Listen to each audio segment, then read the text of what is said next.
Good morning students. हमारा chapter चल रहा है class 11th rules of debit and credit. ठीक है बेटा, जिस भी बच्चे ने हमारी रूल्स और डेबिट्स की क्लासेस नहीं देखी है, पीछे हमने 2-3 क्लासेस जो है वो कर ली है बेटा, तो आप पीछे जाके जो भी क्लासेस हमने की है उनको देखो। ठीक है, तभी आपको जो है आगे समझ में आएगा। आज जो है हम rules of debit and credit के क्वेश्चंस जो है वो प्रैक्टिस करेंगे। ठीक है बेटा, तो पहले मैं आपको ये बता देती हूँ कि हमने पिछली क्लास में थोड़ा रिवाइज कर लेते कि क्या था। ये थे ट्रेडिशनल रूल्स। ठीक है, ट्रेडिशनल रूल्स जो है वो 5 ये थे, पर्सनल और इम्पर्सनल। ठीक है बेटा, ठीक है। पर्सनल क्या थे? पर्सनल में जो है पर्सनल जो थे 3 टाइप से थे। पर्सनल थे हमारे पर्सनल, रियल और नॉमिनल। तो ये थे हमारे 3 टाइप्स। ये थे मतलब जो ये पर्सनल है, रियल है और नॉमिनल है, ये हमारे इम्पोर्टेंट थे। मैंने बताया था कि बेटा ये आपके लिए वेरी वेरी इम्पोर्टेंट है। ठीक है, वेरी वेरी इम्पोर्टेंट है। और आपको ये बताया था कि लास्ट क्लास में कि बेटा आपको जो ये टेबल है बिल्कुल लर्न होनी चाहिए। ठीक है, नेक्स्ट बात, आज हम जो है इसको एक बार मैं आपको रिवाइज करवा देती हूँ कि क्या है। ठीक है, तो जब भी आपका पर्सनल अकाउंट है या रियल अकाउंट है, नॉमिनल अकाउंट है, उसमें अगर कोई चीज़ आपके पास आ रही है तो वो रिसीव हो रही है तो वो डेबिट हो जाएगी, अगर वो आपसे जा रही है तो वो क्रेडिट हो जाएगी। ठीक है बेटा, नेक्स्ट बात आती है रियल में हमारी एसेट वगैरह आती हैं। ठीक है बेटा, तो इसमें जो भी आपकी एसेट आती है वो डेबिट हो जाएगी, अगर आपसे के पास से जा रही है तो वो क्रेडिट हो जाएगी। नेक्स्ट बात है नॉमिनल में क्या है कि ऑल एक्सपेंसेस और ऑल लॉसेस तो क्या हो जाएंगे, डेबिट हो जाएंगे। एंड ऑल इनकम्स और गेन, जो भी आपको प्रॉफिट हो रहा है या लॉस हो रहा है वो क्रेडिट हो जाएगा। ठीक है बेटा, जो भी पर्सनल है उसमें जब भी आप पर्सनल में हमने 3 टाइप पढ़े थे बेटा। पर्सनल में 3 टाइप कौन से पढ़े थे? एक तो पढ़ा था नेचुरल पर्सनल, सेकंड पढ़ा था हमने आर्टिफिशियल पर्सनल, थर्ड पढ़ा था रिप्रेजेंटेटिव पर्सनल। जो नेचुरल पर्सन थे वो थे गॉड क्रिएटर, ठीक है, या जिसमें किसी का नाम वगैरह हो। आर्टिफिशियल पर्सन जो हमने बनाए थे जैसे बैंक है या कोई कंपनी है, कॉर्पोरेट वगैरह। ठीक है बेटा, नेक्स्ट बात आती है रिप्रेजेंटेटिव पर्सनल वे थे बेटा जो हमने जो भी मतलब इसमें क्या था कि जो भी नॉमिनल है नॉमिनल में क्या था कि कोई नॉमिनल के सामने अगर आप सफिक्स या परफिक्स लगा देते हो, जैसे कोई भी एक्सपेंस है, लॉसेज है, उसके आगे सफिक्स या परफिक्स लगा देते हो तो आपका जो अकाउंट है वो रिप्रेजेंटेटिव पर्सनल बन जाता है। ठीक है बेटा, और रियल में हमारी सभी एसेट वगैरह आती है और नॉमिनल में हमारी जो भी एक्सपेंस है या इनकम है वो आती है। ठीक है बेटा, लेकिन रियल एसेट जो है आपकी, रियल एसेट में डेटर, बीआर और बैंक जो है वो नहीं आते। ठीक है बेटा, ये हुई बात ट्रेडिशनल रूल्स की।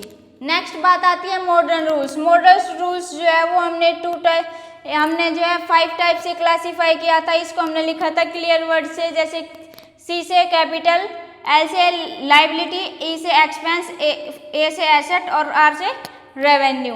तो ये क्या होती है, अब इसमें देखो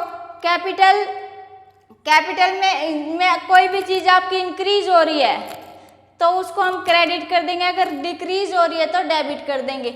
यानी कि जो ये मैंने ब्लैक पेन से लिखे हैं क्रेडिट, कैपिटल, लाइबिलिटी और रेवेन्यू, ये सभी इंक्रीज होती है ये तीनों तो क्रेडिट हो जाएंगी, अगर डिक्रीज हो रही है तो ये डेबिट हो जाएगी।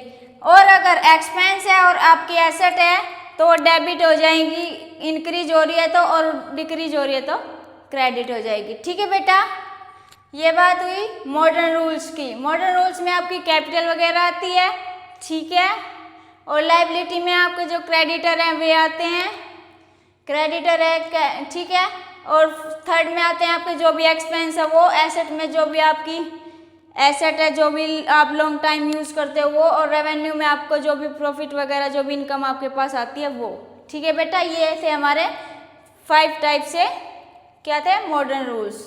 ठीक है बेटा, अब हम जो है इनको देखते हुए अपने जो है क्वेश्चन सोल्व करेंगे। बेटा मैंने क्वेश्चन थोड़ा शॉर्ट में लिखा है कि आपको इसमें से पर्सनल और रियल और नॉमिनल छांटने हैं। जो ये क्वेश्चन मैंने आपको बोर्ड पे लिख रखा है, इसमें से आपको ये बताना कि कौन सा पर्सनल है, कौन रियल है, कौन नॉमिनल है। ठीक है बेटा, देखो फर्स्ट है land and building. Land and building, land and building आपके लिए क्या है, एसेट है ना, तो एसेट क्या है हमारी, रियल। ठीक है बेटा, तो इसको हम रियल लिख देंगे। सेकंड बात आती है एक्साइज ड्यूटी। एक्साइज ड्यूटी होती है एक तरह से आपके लिए खर्चा, एक्सपेंस। तो एक्सपेंस किस में आते हैं बेटा, नॉमिनल में, तो हम क्या लिखेंगे, नॉमिनल। थर्ड बात आती है क्रेडिटर। क्रेडिटर हमारे लिए क्या है, क्रेडिटर है हमारे लिए पर्सनल। ठीक है बेटा, तो इसको हम पर्सनल लिख देंगे। फोर्थ बात आती है कैपिटल।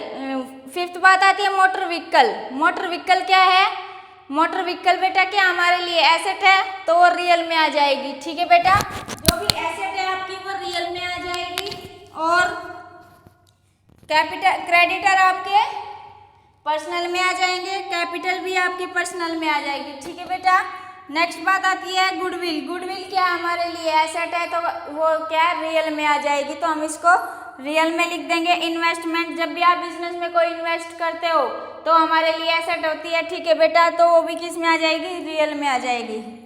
एक बात आती है सैलरी। सैलरी क्या हमारे लिए, हम किसी को सैलरी दे रहे तो क्या हमारे लिए खर्चा है, एक्सपेंस है, तो किस में आ जाएगा, नॉमिनल में। डेटर, डेटर बेटा किस में आएगा, पर्सनल में।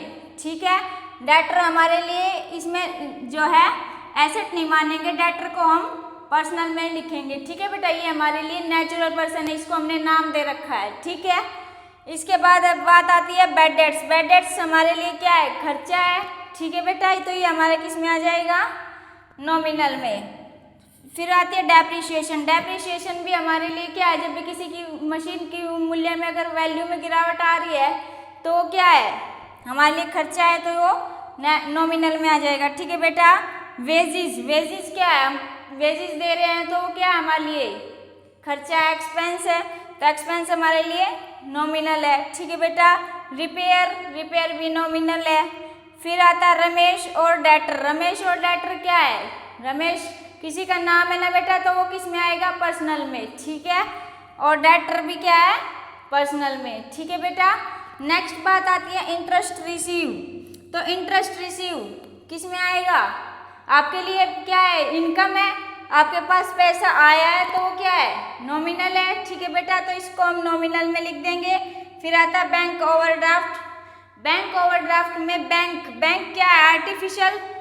ठीक है, ये हमने जो है कि हमने क्रिएट किया है। ठीक है, कॉर्पोरेशन है। ठीक है, तो बैंक को हम हमेशा किस में लिखते हैं बेटा, आर्टिफिशियल पर्सनल में लिखते, तो क्या हो गया, पर्सनल। ठीक है बेटा, नेक्स्ट बात आती है परचेज रिटर्न। परचेज, जब भी आप परचेज करते हो तो वो क्या है, आपके लिए एक्सपेंस है, तो किस में आएगा, नॉमिनल में। ठीक है बेटा, आगे आती है ड्राइंग्स। ड्राइंग्स जो है, ड्राइंग किस में आएगी, पर्सनल में। ठीक है बेटा, नेक्स्ट बात आती है फ्राइट। फ्राइट क्या होता है, फ्राइट होता है बेटा जो भी आप, जैसे आपको यहाँ से दिल्ली से और मुंबई जो है यहाँ तक जो है सामान लेके जाना है, तो इसको ले जाने में जो आपको खर्चा लग रहा है, जो एक्सपेंस हो रहा है ट्रांसपोर्ट का, ठीक है, जो भी ट्रांसपोर्ट का जो खर्चा हो रहा है उसको बोलते हैं फ्राइट। तो ये क्या हमारे लिए एक्सपेंस है, तो इसको हम किस में लिखेंगे, फ्राइट को नॉमिनल में। ठीक है बेटा, नेक्स्ट बात आती है return inwards. Return inwards, return inwards किस में आएगा बेटा, यानी सेल्स इनवर्ड हो रही है आपकी, मतलब। ठीक है, तो ये किस में आएगा, नॉमिनल में। ठीक है बेटा, ये थे हमारे पर्सनल, रियल और नॉमिनल। ये क्वेश्चन था हमारा पर्सनल, रियल और नॉमिनल के ऊपर। तो इस तरह आपको पहचान करनी है कि हमारा कौन सा पर्सनल है, कौन रियल है, कौन नॉमिनल है। ठीक है बेटा, और अगर आपको ये डिटेल में पढ़ना है तो आप लास्ट वीडियो देखिए, आपको और ज़्यादा समझ में आएगा। ठीक है, अब नेक्स्ट क्वेश्चन हमारा, जिसमें हमें बताना है एसेट कौन सी है, लायबिलिटी, कैपिटल और एक्सपेंस और रेवेन्यू।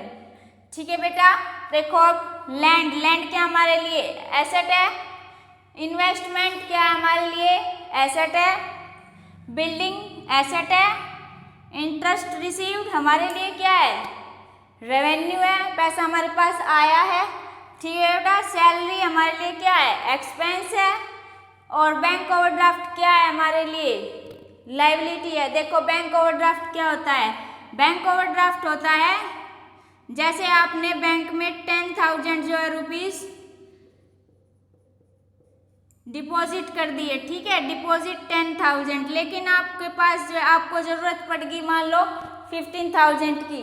आपको अगर 15,000 की जरूरत पड़ रही है और आप बैंक वाले को बोल रहे हो कि भैया मेरे को तो 15,000 पैसे की जरूरत है, अगर वो बैंक वाला जो है, बैंक वाला जो भी वो होता है ऑफिसर, वो आपको अगर ये कह देता है कि ठीक है भैया 15,000 मैं आपको विड्रॉ करवा देता हूँ, अगर आप 15,000 रुपये 15,000 रुपीज़ अगर आप निकालते हो बैंक से, विड्रॉ करते हो, 15,000 विड्रॉ कर लिया आपने, तो इसमें से जो आपने 5,000 एक्स्ट्रा विड्रॉ करे हैं ना, ये होता है बैंक ओवरड्राफ्ट, ठीक है बेटा, ये होता है बैंक ओवरड्राफ्ट। तो इसमें बैंक ओवरड्राफ्ट क्या आपके ऊपर लायबिलिटी है, ठीक है बेटा। आगे है डेटर, डेटर हमारे लिए क्या है, एसेट है, ठीक है बेटा। नेक्स्ट बात आती है क्रेडिटर, क्रेडिटर आपके लिए क्या है, लायबिलिटी है। बैड डेट्स आपके लिए क्या है, एक्सपेंस है। नेक्स्ट कैपिटल, कैपिटल हमारे लिए कैपिटल ही होती है, ठीक है बेटा। डेप्रिसिएशन हमारे लिए क्या है, एक्सपेंस। मोटर व्हीकल हमारे लिए क्या है, एसेट। और फ्रेट हमारे लिए क्या है बेटा, एक्सपेंस। हमने फ्रेट अभी लास्ट क्वेश्चन में किया था, ठीक है बेटा। और वेजेस हमारे लिए क्या है, एक्सपेंस है। गुडविल, गुडविल बेटा हमारे लिए क्या है, एसेट है, ठीक है बेटा। इस तरह आपको जो है पहचान करनी है। ये थे हमारे मॉडर्न रूल्स के ऊपर और ये थे हमारा ट्रेडिशनल रूल्स के ऊपर, ठीक है। फर्स्ट क्वेश्चन ट्रेडिशनल रूल्स के ऊपर था और सेकंड क्वेश्चन हमारा है मॉडर्न रूल्स, ठीक है बेटा। नेक्स्ट बात आती है on which side, third question आ गया, on which side will the increase in the following accounts be recorded, also state the nature of account. अब ये पूछ रहा है कि इंक्रीज, ठीक है बेटा। अब क्या पूछ रहा है, इंक्रीज, अगर इंक्रीज हो रही है कोई भी चीज तो उसमें पूछ रहा है ये आपसे, ठीक है बेटा। देखो अब कि आपको कैसे रखनी है इनको। फर्नीचर, फर्नीचर क्या है आपके लिए, एसेट है, ठीक है बेटा। अगर फर्नीचर आपके लिए एसेट है तो वो किस में आएगा बेटा, बताओ। फर्नीचर एसेट है और ये अगर इंक्रीज हो रहा है तो ये किस साइड जाएगा, डेबिट साइड जाएगा ना। तो ये किस में आएगा, फर्नीचर जो है वो एसेट है और ये किस साइड जाएगा, डेबिट साइड, ठीक है बेटा। नेक्स्ट बात आती है सैलरी, सैलरी अकाउंट। सैलरी क्या आपके लिए एक्सपेंस है, तो एक्सपेंस जो है अगर इंक्रीज हो रहा है, एक्सपेंस इंक्रीज हो रहा है तो किस साइड जाएगा, डेबिट साइड, ठीक है बेटा। एक्सपेंस, हाँ एक्सपेंस अगर इंक्रीज हो रहा है तो वो जाएगा डेबिट साइड, तो उसको हम लिख देंगे डेबिट साइड, ठीक है बेटा। फर्स्ट था डेबिट, सेकंड भी था हमारा डेबिट, ठीक है। अब थर्ड, सॉरी बेटा, सेकंड जो है ये था मोन प्रोप्राइटर। मोन प्रोप्राइटर क्या आपके लिए, कैपिटल है, प्रोप्राइटर क्या होता है, कैपिटल होता है ना, ठीक है। कैपिटल में अगर इंक्रीज हो रहा है तो किस में जाएगा, क्रेडिट में, तो सेकंड होएगा क्रेडिट, ठीक है बेटा। नेक्स्ट बात आती है थर्ड, थर्ड देखो, थर्ड क्या है, सैलरी। सैलरी आपके लिए क्या है, एक्सपेंस है और एक्सपेंस अगर इंक्रीज हो रहा है तो उसको हम किस में लिखेंगे, डेबिट में, ठीक है बेटा, ये आएगा डेबिट। फिर फोर्थ है परचेज, परचेज आपके लिए क्या है, एक्सपेंस है, ठीक है बेटा। और एक्सपेंस अगर आपका इंक्रीज हो रहा है तो किस में जाएगा, डेबिट में, ठीक है, ये आ जाएगा डेबिट। फिर आता है फिफ्थ है सेल्स अकाउंट। सेल्स अकाउंट क्या है, सेल्स क्या है आपके लिए, है भाई रेवेन्यू। आप अगर कोई भी चीज सेल करते हो तो उससे आपको क्या हो रहा है, प्रॉफिट हो रहा है, ठीक है। तो ये किस में आएगा, सेल्स, रेवेन्यू है तो क्रेडिट में, ठीक है बेटा। तो ये किस में आ जाएगा, क्रेडिट। नेक्स्ट सिक्स्थ है इंटरेस्ट पेड क्या है, एक्सपेंस है, ठीक है बेटा। तो ये किस में आएगा, एक्सपेंस है तो क्रेडिट, ठीक है बेटा। नेक्स्ट बात आती है सोनम, जो है वो क्रेडिटर है। क्रेडिटर क्या आपके लिए, लाइबिलिटी है, ठीक है बेटा। क्रेडिटर क्या आपके लिए, लाइबिलिटी है, ठीक है। तो लाइबिलिटी जो है इंक्रीज हो रही है तो किस में जाएगी, क्रेडिट में, ये आ जाएगी क्रेडिट में। नेक्स्ट है 8th पॉइंट, मोहन डेटर क्या है, एसेट है, ठीक है बेटा। मोहन एसेट है तो एसेट किस में आएगा, बताओ। एसेट अगर आपकी इंक्रीज हो रही है तो एसेट इंक्रीज डेबिट साइड, ठीक है बेटा, किस में आ जाएगी, डेबिट साइड, ठीक है। तो आपको जो है ये टेबल बिल्कुल लर्न होनी चाहिए, ये दोनों टेबल, ठीक है बेटा। अब इसी तरह जो है डिक्रीज का क्वेश्चन है, ठीक है। अब अगर आपकी कोई भी कैपिटल डिक्रीज हो रही है या लाइबिलिटी डिक्रीज हो रही है, एक्सपेंस या एसेट या रेवेन्यू, इनमें से अगर कोई भी डिक्रीज हो रही है तो आप कैसे करोगे, ठीक है बेटा। अब देखो कैश है, कैश क्या हमारे लिए एसेट है। आउटस्टैंडिंग सैलरी पेड क्या है हमारे लिए, एक्सपेंस है। प्रीपेड इंश्योरेंस हमारे लिए क्या है, इंश्योरेंस, प्रीपेड इंश्योरेंस है बेटा, तो वो हमारे लिए क्या है, एसेट है, ठीक है बेटा। बैंक ओवरड्राफ्ट हमारे लिए क्या है, लाइबिलिटी है। आउटस्टैंडिंग रेंट क्या है हमारे लिए, लाइबिलिटी है। और Mohan proprietor of the business, ये क्या हमारे लिए, कैपिटल है, ठीक है बेटा। अब इनको हम कैसे लिखेंगे, देखो ये हमारी एसेट है, ठीक है। एसेट है तो अगर वो डिक्रीज हो रही है, एसेट क्या हो रही है अब की बार, डिक्रीज हो रही है, तो उसको हम किस में लिखेंगे, क्रेडिट साइड, ठीक है बेटा। इस तरह आपको क्वेश्चन करना है, ठीक है। नेक्स्ट बात आती है बैंक ओवरड्राफ्ट, आपके लिए क्या है, लाइबिलिटी है, ठीक है। तो लाइबिलिटी किस में आएगी, डिक्रीज हो रही है तो डेबिट में आ जाएगी, ठीक है। थर्ड बात आती है आउटस्टैंडिंग सैलरी पेड, ये आपके लिए एक्सपेंस है, और एक्सपेंस अगर डिक्रीज हो रहा है तो किस में आ जाएगा, क्रेडिट में, ठीक है बेटा। किस में आ जाएगा, outstanding paid expense, third credit में, ठीक है बेटा। नेक्स्ट बात आती है और आउटस्टैंडिंग रेंट। आउटस्टैंडिंग रेंट क्या हमारे लिए, लाइबिलिटी है, और लाइबिलिटी है तो डिक्रीज हो रही है, लाइबिलिटी डिक्रीज हो रही है तो किस में आ जाएगी, डेबिट साइड, ठीक है। अब प्रीपेड इंश्योरेंस एसेट है, एसेट है तो किस में आ जाएगी, है भाई, प्रीपेड इंश्योरेंस एसेट, एसेट किस में आ जाएगी, डिक्रीज हो रही है ना, क्रेडिट में आएगी बेटा, किस में आ जाएगी, क्रेडिट साइड, ठीक है, क्रेडिट साइड। नेक्स्ट बात आती है मोहन प्रोप्राइटर, ये क्या आपके लिए कैपिटल है, ठीक है, और डिक्रीज हो रही है तो डेबिट साइड आ जाएगी, ठीक है बेटा। ये थे हमारे 3 क्वेश्चन जो हमने अभी प्रैक्टिस किए हैं। इसी तरह अब हम जो है रुपीज़ में जो हमें जो है क्वेश्चंस मिलेंगे और उसके अकॉर्डिंग हमें अपने क्वेश्चन सोल्व करने हैं। तो आपको सबसे पहले ये टेबल जो है बिल्कुल अच्छे से याद करनी है, ठीक है बेटा। फिर जो है हम नेक्स्ट क्वेश्चन जो है प्रैक्टिस करेंगे। आज की क्लास हमारी यहीं तक रहेगी, ठीक है बेटा। Thank you.